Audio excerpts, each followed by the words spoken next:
Hello friends, नमस्कार। स्वागत है आप सभी का मल्टी टेक्निकल क्लासेज में। जैसा कि आप लोगों को पता है, एसएससी जेई का एग्ज़ाम नज़दीक जैसे जैसे आ रहा है, तो हम लोग सोच रहे हैं कि आप लोगों के लिए कुछ क्वेश्चन करा दिया जाए, ठीक। क्योंकि जो हमारा ये वीडियो है, आप लोग डिप्लोमा पॉलिटेक्निक वालों के लिए है। बट मैंने बताया था स्टार्ट में ही कि कुछ क्वेश्चंस मैं इस तरह से क्वेश्चंस लेकर चलूँगा कि डिप्लोमा पॉलिटेक्निक साथ साथ मैं जेई का ही क्वेश्चंस कराऊंगा इसमें, ठीक है। तो जैसा कि क्वेश्चंस मैं आप लोगों के लिए स्ट्रेंथ ऑफ मटेरियल के मैंने first chapter material property of material पढ़ाया था, यानी मटेरियल की क्या प्रॉपर्टी है वो पढ़ाया था। दूसरा चैप्टर था स्ट्रेस और स्ट्रेन। तो स्ट्रेस और स्ट्रेन से मैं कुछ क्वेश्चंस लेके आया हूँ। स्ट्रेस जो यहाँ स्ट्रेस और स्ट्रेन से मैंने कुछ क्वेश्चंस लेके आया हूँ आप लोगों के लिए, जो इस प्रकार है क्वेश्चंस। अगर आप लोगों के लिए रिस्पांस अच्छा रहा तो मैं आगे चल के अभी तो मान लीजिए मेरे पास 15-20 क्वेश्चंस है। अगर आप लोगों का रिस्पांस रहा 15-20 क्वेश्चंस है, लेकिन रिस्पांस अच्छा रहा तो आगे चल के और क्वेश्चंस लाएंगे। और उसके बाद हमारा जो वीडियो है पॉलिटेक्निक वालों के लिए यानी सेमेस्टर वालों के लिए, अभी इस समय जो कि क्या कहते हैं कि कोरोना काल में कोई भी अभी इस कॉलेज या स्कूल वगैरह खुले नहीं है, तो हम लोग सोच रहे हैं तब से तक कुछ क्वेश्चंस करा दे, जो पढ़ाया जाए उसके साथ साथ कुछ क्वेश्चंस करा दिया जाए। तो ये क्वेश्चंस हमारे सामने इस प्रकार है, आप सब लोग सामने फर्स्ट क्वेश्चंस है। फर्स्ट क्वेश्चंस दिया है कि Poisson ratio of is defined as, ठीक, सॉरी, फर्स्ट क्वेश्चंस क्या है, Poisson ratio is defined as. Poisson ratio को डिफाइंड किया, तो मैंने बताया था कि पॉइजन रेशियो क्या होता है। मैंने बताया था कि पॉइजन रेशियो जो होता है lateral strain upon longitudinal strain होता है। तो इसमें देखते हैं ऑप्शन कौन सा है, lateral strain upon, lateral strain ऊपर रहेगा तो लैटरल इस पे एक सी दिख रहा है, लैटरल इस पे, ठीक, लैटरल स्ट्रेन, तो लैटरल स्ट्रेन ऑप्शन बी सही है, क्योंकि सी पे लैटरल स्ट्रेस है तो ऑप्शन बी यहाँ सही है। नेक्स्ट क्वेश्चन है, नेक्स्ट क्वेश्चन हमारा ये है, देखते हैं, हम देखते हैं, बताते हैं कि पॉइजन रेशियो होता क्या है। मैंने बताया था आप लोगों को पॉइजन जो रेशियो होता है उसे म्यू से डिनोट करते हैं, ठीक है। अब वो लैटरल स्ट्रेन और लॉन्गिट्यूडिनल स्ट्रेन का अनुपात होता है। लॉन्गिट्यूडिनल स्ट्रेन माने एक्सियल स्ट्रेस भी होता है, ठीक है। इसे अब देखो पॉइजन रेशियो को क्या कहते हैं, म्यू और तथा 1/m दोनों से भी डिनोट कर सकते हैं, चाहे म्यू लिखो चाहे 1/m लिखो, ठीक है। उसके बाद कुछ पदार्थों के लिए मैंने आपको पॉइजन रेशियो बताया था कि कुछ पदार्थ होते हैं इसके लिए पॉइजन रेशियो क्या आता है। जैसे कांच के लिए 0 होता है। कांच के लिए कितना होता है, 0। कांच के लिए कितना होता है, 0। कंक्रीट के लिए 0.15 होता है। कंक्रीट के लिए कितना होता है, 0.15 होता है। लोहा या स्टील के लिए कितना होता है, 0.25 से 0.33 होता है। ये ध्यान देना, ये वेरी वेरी इंपॉर्टेंट है। ये सभी इंपॉर्टेंट है, क्योंकि कंक्रीट के लिए आरसीसी में पूछ लेता है, ठीक है। कंक्रीट के लिए आरसीसी में पूछ लेता है, आरसीसी में पूछ लेता है, आरसीसी के तहत ही पूछ लेता है कि पॉइजन रेशियो कितना होता है कंक्रीट का, तो 0.15 होता है। कांच का 0 होता है। और क्या कहते हैं, रबड़ का होता है, रबड़ का 0.5 होता है, सबसे ज़्यादा रबड़ का ही होता है 0.5 रबड़ का सबसे ज़्यादा कितना होता है, 0.5। इसकी वैल्यू जो होता है पॉइजन रेशियो की वैल्यू होता है, अगर पॉइजन रेशियो की वैल्यू देखा जाए, एग्जैक्ट वैल्यू जो होता है -1 से, तो एग्जैक्ट वैल्यू कितना होता है, एग्जैक्ट वैल्यू होता है -1 to 0.5 तक होता है, ठीक है। -1 से 0.5 होता है। 0.5 सबसे ज़्यादा होता है, -1 सबसे होता है। लेकिन अगर मटेरियल की बात करें, कोई भी मटेरियल ले लो, मटेरियल की बात करें जो हम यूज़ करते हैं मटेरियल, उसके लिए पॉइजन रेशियो होता है, उसके लिए पॉइजन रेशियो होता है 0 to 0.5, 0 to 0.5। बट -1 किसके लिए होता है, ह्यूमन टिश्यूज़ के लिए होता है। ह्यूमन टिश्यूज़ के लिए कितना होता है, -1 होता है, जो कि -1 जो किसके लिए होता है, ह्यूमन टिश्यूज़ के लिए। और मटेरियल की अगर बात करें, इंजीनियरिंग मटेरियल की बात करें, तो 0 से 0.5 पॉइजन रेशियो पूछ लेता है, रेंज है, पॉइजन रेशियो का रेंज है, कहीं कहीं कितना 0 to 0.5 लिखा रहता है, कहीं कहीं -1 से 0.5 लिखा रहता है। तो एग्जैक्ट वैल्यू -1 से 0.5 है, लेकिन मटेरियल की बात करें तो 0 से 0.5 है। मेरा आगे चलते हैं नेक्स्ट क्वेश्चन। नेक्स्ट क्वेश्चन मेरा है, देखो क्वेश्चन है Poisson's ratio of steel in elastic ranges. देखो अभी मैंने बताया है कि इलास्टिक के लिए कितना होता है, अभी मैंने बताया कि इलास्टिक के लिए 0.25 से 0.25 to 0.33 होता है। और इसके रेंज में वो स्टील के लिए मैंने बताया था ना, स्टील और लोहा के लिए, तो इसके रेंज में बताओ कौन सा है। 0.25 तो मिल रहा है, लेकिन 0.25 से 0.33 के बीच में हमारा ऑप्शन बी दिख रहा है 0.35। नेक्स्ट क्वेश्चन चलते हैं। नेक्स्ट क्वेश्चन हमारा क्या है, नेक्स्ट क्वेश्चन देखेंगे तो क्वेश्चन बोला है कि ratio of young modulus of elasticity of mild steel and high tensile steel.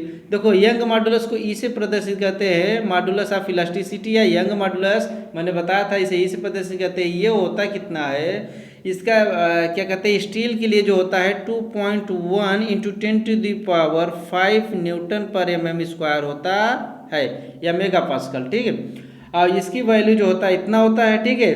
अब ये किसके लिए होता है, स्टील के लिए। तो ये चाहे हाई टेंसाइल स्टील हो चाहे माइल्ड स्टील हो, सब के लिए यही वैल्यू लिया जाता है। अर्थात पूछा क्या है कि माइल्ड स्टील और हाई टेंसाइल स्टील के लिए दोनों को रेशियो बताओ, तो दोनों को वैल्यू वही होता है, इसलिए अगर दोनों को डिवाइड करोगे तो 1 आएगा। कितना आएगा, 1, इसलिए ऑप्शन बी सही है। नेक्स्ट क्वेश्चन है, नेक्स्ट क्वेश्चन क्या है आप लोगों के सामने। नेक्स्ट क्वेश्चन है what shall be the ratio of modulus of elasticity to shear modulus of material having Poisson ratio इतना। देखो क्वेश्चन दिया, देखो हमारा क्वेश्चन इंग्लिश और हिंदी दोनों में है। तो इंग्लिश में क्या रहा है, what shall be the ratio of modulus of elasticity, यानी किसका रेशियो पूछा है, रेशियो माने अनुपात किसका, मॉडुलस ऑफ इलास्टिसिटी और किसका, शियर मॉडुलस, यानी मॉडुलस ऑफ इलास्टिसिटी ई होता है और शियर मॉडुलस मैंने बताया था चाहे जी कहो या सी कहो, यानी ई बाई जी पूछा है। तो मैंने आप लोगों को फार्मूला बताया था, एक फार्मूला होता है ई इजकल टू क्या फार्मूला बताया था, 3k कोष्टक में 1 - 2 म्यू, और एक फार्मूला और बताया था इजकल टू कितना था, 2g 1 + म्यू, ठीक है, 1 + म्यू।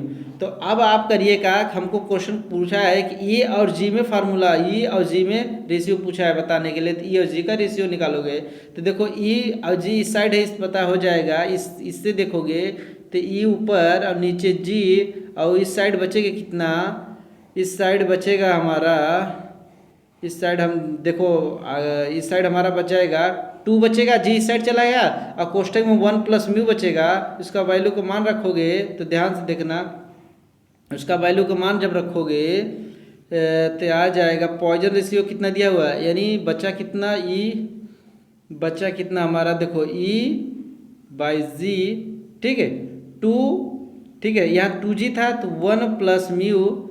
अब देखो यहाँ 2 था, 1 + म्यू को 0.5, यानी ये 1.5 हो जाएगा 1.5, और इसका मल्टीप्लाई यदि आप करोगे तो 1.5 दूना 3 होता है, यानी आ जाएगा आंसर 3, ऑप्शन ए सही है, ठीक ऑप्शन। नेक्स्ट क्वेश्चन है, नेक्स्ट क्वेश्चन क्या दिया हुआ है, इस क्वेश्चन को थोड़ा बड़ा कर लेते हैं, क्वेश्चन को थोड़ा बड़ा कर लेते हैं, इसके बाद ऑप्शन देखते हैं।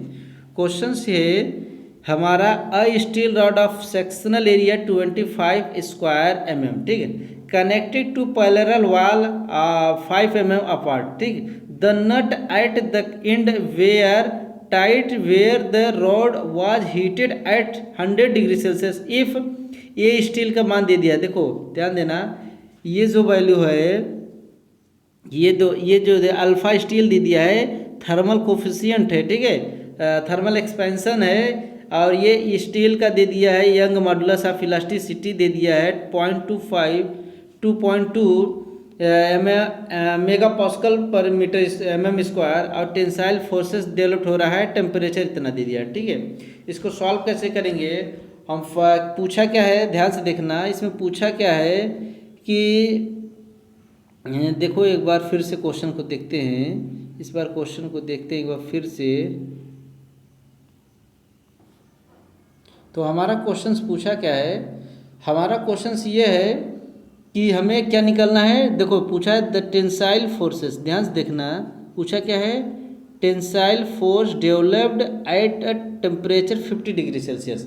तो देखो क्या होता है हमारा फार्मूला, हम जानते हैं कि डेल एल बराबर, ध्यान देना, डेल एल बराबर होता है एल अल्फा डेल्टा टी, ध्यान देना क्या क्या होता है, एल अल्फा डेल्टा टी, और डेल एल बराबर होता है पी एल अपान ए, ठीक है, पी एल अपान ए, पी एल अपन यही होता है एल अल्फा डेल्टा टी, ये डेल एल बराबर होता है। यहाँ एल से एल कैंसिल आउट होगा क्योंकि ये भी स्मॉल एल, ये भी वही एल होता है, ठीक है, दोनों कैंसिल आउट हो गए। यहाँ पी बट्टा ए इंटू ई पड़ा, ई के यहाँ मल्टीप्लाई करा दोगे, ध्यान से देखो, अगर ई को मल्टीप्लाई करा, यहाँ बचा था पी बाई ए और नीचे ई था, ई यहाँ चला गया, ई एल था, L cancel, alpha delta T. अब पी बाई ए को हम स्ट्रेस बोलते हैं, स्ट्रेस बराबर ई का वैल्यू यहाँ दिया हुआ है, ध्यान से देखोगे तो ई स्टील दिया है 0.2 मेगा पास्कल दिया है ना, क्या दिया है, मेगा न्यूटन पर एम स्क्वायर, और इसको मेगा को लिख सकते हैं 6 + 6 और क्या कहते हैं, और टेंसाइल फोर्सेस दे दिया है आप लोगों को, एक टेंसाइल फोर्सेस आप कितना दे दिया है, तो आप लोगों का हो जाएगा कितना, स्ट्रेस बराबर हो जाएगा, ई का वैल्यू होता है 0.1 इंटू 10⁶, क्योंकि वहाँ दिया है 0.2 मेगा न्यूटन पर एम स्क्वायर, तो मेगा को 10⁶ होता है, इंटू ए अल्फा दे दिया है, देखो ध्यान से देखोगे तो अल्फा स्टील यहाँ दिया हुआ, ठीक है, यानी ये दे दिया है इसको 0.00012 दिया है ना, तो इसको 1 2 3 4 जीरो है, और यहाँ ले जाओगे तो 1.2 इंटू 10⁵ वो भी माइनस का, ठीक है।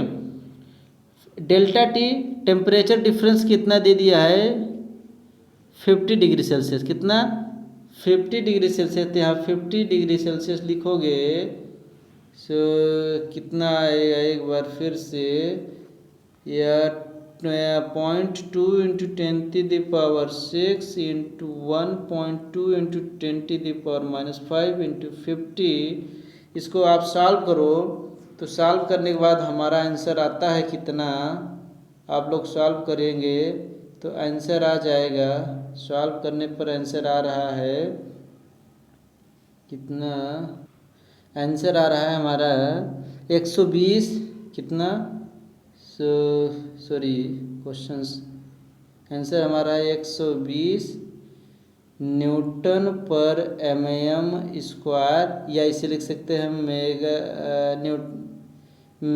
इसे लिख सकते हैं न्यूटन पर एम स्क्वायर, ठीक, ये इतना आएगा हमारा, कितना है, इतना 120 न्यूटन पर m square, option C is correct, ठीक। नेक्स्ट क्वेश्चन चलते हैं।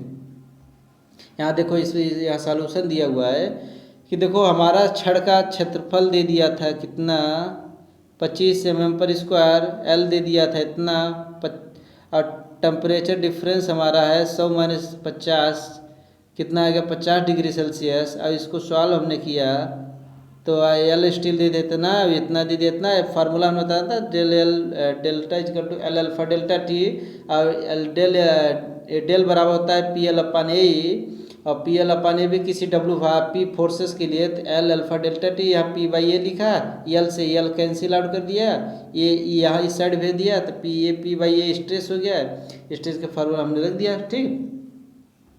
वहाँ एरिया हमारा दिया था, एरिया से हमारे से कोई लेना देना नहीं था, क्योंकि एरिया का हमारा यहाँ यूज ही नहीं था, फार्मूला हमारे एरिया को हमने स्ट्रेस बना दिया ना, पी बाई ए को स्ट्रेस बना दिया, हमें स्ट्रेस पूछा था, ठीक है। आगे है क्वेश्चंस ये है, देखो, वेन अ स्प्रिंग, ठीक, when a spring is, question थोड़ा दिख नहीं रहा है, when a spring is cut into 2 part, एक मिनट क्वेश्चन के जूम कराते हैं, ठीक, देखो क्वेश्चन अब दिख रहा है इस समय, देखो, सॉरी, क्वेश्चंस क्या था, क्वेश्चन, सॉरी, हाँ देखो क्वेश्चंस थोड़ा हमने जूम कराया, तो क्वेश्चन है, when a spring is cut into 2 parts, they for every individual part stiffness become, यानी प्रत्येक पार्ट में जब किसी स्प्रिंग को 2 बराबर भाग में विभाजित किया जाता है, तो हर भाग में स्टिफनेस यानी कड़ापन कितना हो जाता है प्रत्येक भाग में। मैं एक फार्मूला जानता हूँ, स्टिफनेस का जो फार्मूला होता है उसमें स्टिफनेस डायरेक्ट इन्वर्सली प्रोपोर्शनल होता है नंबर ऑफ, ये जो होता है जितने नंबर में विभाजित करते हैं, ठीक है। नंबर कितने बेंट का होता है, कितने नंबर में बेंट्स होता है। जब हम स्प्रिंग का फार्मूला देखेंगे तो स्टिफनेस यूनिवर्सली प्रोपोर्शनल होता है एन के। स्टिफनेस क्या है, स्टिफनेस है, ये एन क्या है, नंबर ऑफ पार्ट है, कितने पार्ट में विभाजित होता है। अब इससे हम सॉल्व करेंगे, अगर हम पहला S1 था तो दूसरा S2 डिवाइड कर देते हैं तो ये 1/n है, तो N2/N1 हो जाएगा। ये आप मैथमेटिक्स फार्मूला से जानते हैं। S1 को मैंने मान लिया ऐसे ही था, S1 ही था, S1 और S2 हमें निकालना है। S2 को नीचे लिखे, यहाँ लिखे, फिर देखो N2/N1 है, N2 अब जब हम दो पार्ट कर दिए तो N2 का मान डबल हो जाता है, कितना हो जाता है, आधा हो जाता है। N2 का मान कितना हो जाता है, जब उसको हम काट दिए, इस दो बराबर भागों में काट दिए तो आधा हो गया ना, तो ये नंबर आप कितने हो गए, आधा। तो N2 यहाँ लिखेंगे N/2 और फर्स्ट N ही था, इसे सॉल्व करोगे तो N से कैंसिल आउट, ठीक है। नीचे दो, यहाँ S2 का वैल्यू आ जाएगा, यानी S2 बराबर कितना आएगा, S2 बराबर आ जाएगा 2S1, ठीक है। यानी कड़ापन हमारा कितना हो जाएगा, S1 का 2 गुना हो जाएगा S2 में। तो यह ऑप्शन बी सही है, ठीक है। आगे चलते हैं क्वेश्चंस। आगे क्वेश्चंस हमारा क्या है, देखो हमारा क्वेश्चन यह दिया हुआ है सॉल्यूशन कि जब स्प्रिंग को दो बराबर भाग में विभाजित किया जाता है तब हर भाग की कड़ापन दुगना हो जाती है, क्योंकि स्प्रिंग में घुमाव की संख्या आधी रह जाती है। अभी मैंने बताया ना, यस यूनिवर्सली प्रोपोर्शनल होता है 1/n का। तो अगर S1 लिखोगे अपान S2 लिखोगे तो ये बटा n है ना, तो इस तरह से यह बटा बटा करोगे तो N2 ऊपर चला जाएगा, N1 नीचे बराबर हो जाएगा यहाँ, क्योंकि यहाँ इसको हटाओगे तो कांस्टेंट लिखोगे, कांस्टेंट दोनों में कट जाएगा। यहाँ S1 का मान अगर S1 ही रखे तो S2 को हमें फाइंड करना है। जब पहले तो S1 ही था, बाद में जब हम इसको दो पार्टों में कर रहे हैं तभी जाके S2 बन रहा है ना, तभी S2 का मान निकालेंगे तो N2 का मान हो जाएगा कितना, 2 आधी हो जाता है तो N1/N2 करेंगे, N1/2 करोगे, इससे से कैंसिल आउट होगा तभी आ जाएगा, यानी आ जाएगा हमारा कितना, S1/S2। फिर से देख लो, N2 जहाँ लिखोगे N1/2 फर्स्ट वाला N1 है, ये इससे कैंसिल आउट होगा, ये इसका मल्टीप्लाई हो जाएगा तो S2 बराबर 2S1 आएगा, यानी दोगुना हो जाएगा। नेक्स्ट क्वेश्चन है हमारा, नेक्स्ट क्वेश्चन ये है कि been a bar of length L breadth B, देखो ये बार दिया, length L breadth B and thickness T दिया हुआ, ठीक है। Subjected to push of P kg, यानी पुश माने धक्का दिया रहा, ठीक है। जैसे मान लो कोई ये बार है, छड़, ठीक है, इस पर हम इस तरह से धक्का दे रहे हैं, इस तरह से धक्का दे रहे हैं, इसकी लंबाई L है। अगर मान लो बार इस तरह से है, ठीक है, तो ये चौड़ाई हो जाएगी इसकी, ये वाली पार्ट B, और ये ऊंचाई हो जाएगी यहाँ से यहाँ तक, ठीक है, T मान लो, ठीक है। तो अगर आप धक्का दोगे तो जाहिर सी बात है इसकी लंबाई घटेगी, लंबाई घटेगी तो चौड़ाई बढ़ेगी। ये लंबाई तो यहाँ दबेगा, जब दोनों दबेगा तो ये घटेगी और चौड़ाई बढ़ जाएगी और ऊंचाई क्या हो जाएगी, बढ़ जाएगी। अर्थात ऑप्शन देखते हैं कौन सा सही होगा। आप लेंथ इंक्रीज तो हो नहीं सकता, length decrease with in and thickness increase, ये option length width and thickness ये भी गलत हो गया। लेंथ वहाँ डिक्रीज हो गया, length width and thickness decrease ये भी गलत हो गया। लेंथ इंक्रीज ये भी गलत हो गया, तो length decrease with and thickness increase ये सही होगा। लेंथ यहाँ कम होगा और विथ माने चौड़ाई, विथ एंड थिकनेस माने मोटाई, ये बढ़े जाएगा। फिर आगे क्वेश्चन है मेरा, नेक्स्ट क्वेश्चन है न्यूमेरिकल है। न्यूमेरिकल क्या है, क्वेश्चन दिया हुआ, एक 58 kilo Newton compressive load applied at 7 centimetre square diameter दिया हुआ। फिर दिया 2 सेंटीमीटर टाल aluminium cylinder, calculate value of stress mega pascal में। देखो मेगा पास स्ट्रेस हमको कैलकुलेट करना है, क्या कैलकुलेट करना है, हमें स्ट्रेस कैलकुलेट करना है। स्ट्रेस कैलकुलेट करने के लिए हमें क्या क्या चाहिए, फोर्स चाहिए और उसका एरिया चाहिए, ठीक है। क्या क्या चाहिए, फोर्स चाहिए और उसका एरिया चाहिए। तो फोर्स कितना है वो हमें कल देखो, हमारा जो फोर्स दे दिया है P कितना दे दिया है, 58 किलो न्यूटन, ठीक है। अब उसका एरिया कितना दिया है, एरिया दे दिया है कि अप्लाइड टू 7 सेंटीमीटर डायमीटर दे दिया है। डायमीटर कितना दिया है, 7 सेंटीमीटर। डायमीटर कितना दे दिया है? 7 सेंटीमीटर। 7 सेंटीमीटर को हम लिख सकते हैं, अगर ये किलो न्यूटन है, इसे 4 न्यूटन, 7 डायमीटर को हम लिख 7 सेंटीमीटर या 70 mm। ठीक है, 70 mm हो गया। अब करेंगे क्या, हम जानते हैं कि स्ट्रेस हमको निकालना है, क्या प्रतिबल निकालना है ना, सॉरी स्ट्रेस हमको निकालना है। स्ट्रेस बराबर होता है फोर्स अपॉन एरिया। अब फोर्स कितना दिया? 58 इंटू 10⁻³ कर देंगे तो ये न्यूटन में हो जाएगा, अपॉन एरिया mm में कर दे रहे हैं तो 70 से 7 सेमी था तो ये हो जाएगा π/4 इंटू d² यानी 70 का होल स्क्वायर। इसको सॉल्व करो, आंसर लाओ। सॉल्व करने के बाद आता है 15.08 मेगा पास्कल। मेगा का मतलब होता है 10⁻⁶, पास्कल का मतलब होता है न्यूटन पर mm²। ठीक है, अगर इसको ये मेगा पास्कल को न्यूटन पर mm² में भी बदल सकते हैं। ठीक है, आगे क्वेश्चन से ये इतना मेगा पास्कल हो गया। ठीक है, मेगा को 10⁻⁶। आगे क्वेश्चन से सॉल्व का ऑप्शन यहाँ सी सही हो जाएगा। ठीक है, ऑप्शन सी। नेक्स्ट क्वेश्चन सी देखो, इसमें दिया हुआ है कि संपीड़न भार हमारा कितना था? 58 किलो न्यूटन। सॉल्यूशन भी दिया हुआ है और इसको हमने न्यूटन बदल दिया। एल्यूमिनियम सिलेंडर का व्यास दे दिया है 7 सेमी यानी 70 mm। और संपीड़न कंप्रेसिव स्ट्रेस भार बटा क्षेत्रफल होता है। फटाफट सॉल्व कर लो इसको। ठीक है, नेक्स्ट क्वेश्चन से। सो दोस्तों आज हम इतना ही कराते हैं। ठीक है, आज हम इतना ही कराते हैं, आगे चल के और क्वेश्चंस कराएंगे हम आपको।